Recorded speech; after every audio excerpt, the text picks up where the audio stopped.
We need to ask also, why doesn't autism become extinct? It's known that both autism and schizophrenia are associated with a markedly reduced fecundity, meaning ability to have children. And this should mean that there is little possibility of intergenerational transmission. So why doesn't autism die out? What enables it to persist in the population? In my view, there is no very convincing answer so far available, but the findings definitely suggest that the genetic influences on autism and on schizophrenia may well involve mechanisms that are different from those that apply to other mental disorders, where the issue of reduced fecundity does not apply. We also need to ask, why haven't susceptibility genes for autism been identified? After all, it is probably the most strongly genetically influenced of multifactorial disorders in psychiatry. So twin and family studies have been consistent in showing a heritability of around 90%. So it ought to be a doddle to locate the genes, but it hasn't proved so. In fact, it's been extremely frustrating. Now, we do not know why it has been so difficult. It's not confined to autism, I may say. It applies to a broader range of multifactorial disorders. It has been easier in those where you know something about the pathophysiology, but of course in autism we don't. The usual answer is that the effects are, the difficulties come from genetic heterogeneity. Well, there is genetic heterogeneity.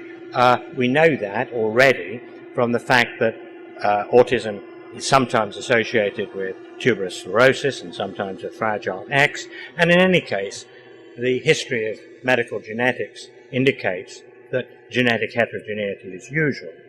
And there's also the very small effects of individual genes. But I suggest that that's not enough.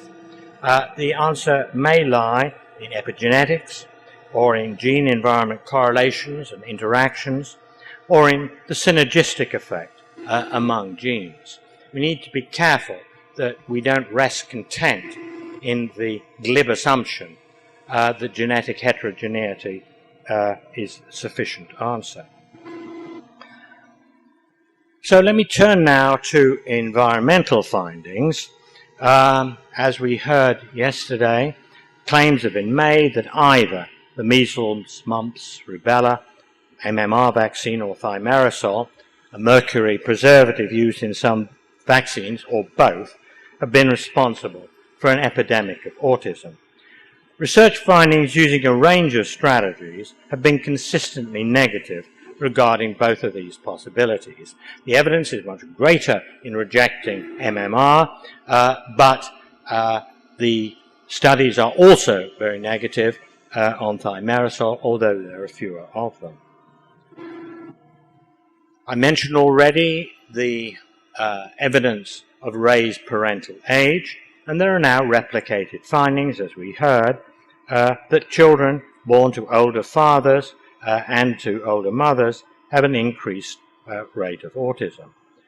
So far as fathers are concerned, the likely explanation is that the older father effect reflects the increased likelihood of genetic mutations with an increasing number of cell divisions. But the association has been too little investigated to be certain, and we need to remind ourselves that that actually can't be the explanation with higher maternal age, which works quite differently.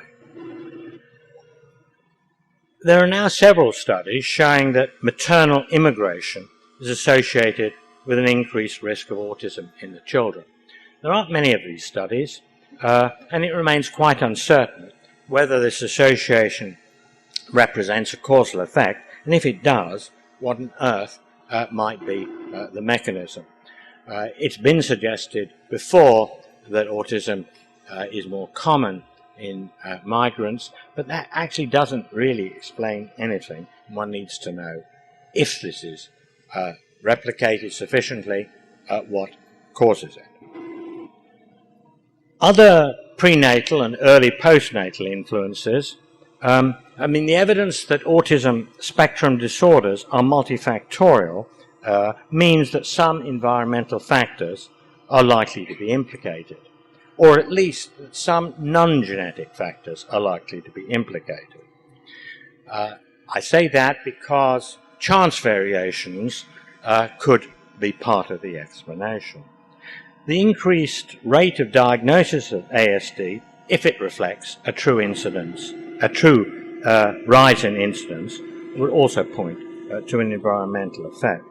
And prospective longitudinal studies of very large samples, starting during pregnancy and including good biological measures, are needed to test the possibility. The Norwegian Mother and Baby Study, MOBA, of some 100,000 children is one such investigation, but there are others. Now, lastly, I want to turn to psychological treatments. I say on the slide that there have been no major developments during the last 3 years. I mean by that, no major developments that are informative on the nature of autism. There is still continuing controversial discussion over claims that very intense, very early behavioral treatment can lead to recovery. I think most of us are skeptical about that, although there's no doubt the behavioral methods of treatment can bring worthwhile gains. But it's known that even in the absence of such early treatment, huge gains in functioning sometimes occur. Whether or not there is complete recovery is much less certain.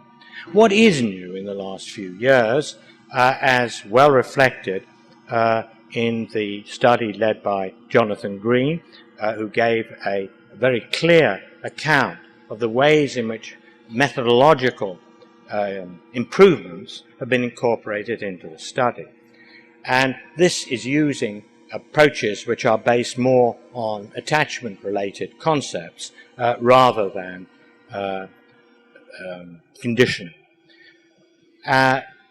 What is puzzling in the findings in the paper published earlier this year is that there are definite effects in changing parental behavior, and that's worthwhile, useful, and potentially important, but the effects on the child behaviors are less striking. And in particular, we don't yet know, although further analyses are being undertaken, whether the changes in the parental behavior mediates, i.e. causes, the changes in the child behavior. So that remains something requiring further investigation. So let me conclude by saying that there have been substantial gains in knowledge during the last 3 years. There have been some unexpected findings, but major puzzles remain. I think we can be reasonably hopeful of even greater gains in the years ahead, but both prevention and cure remain elusive. Thank you.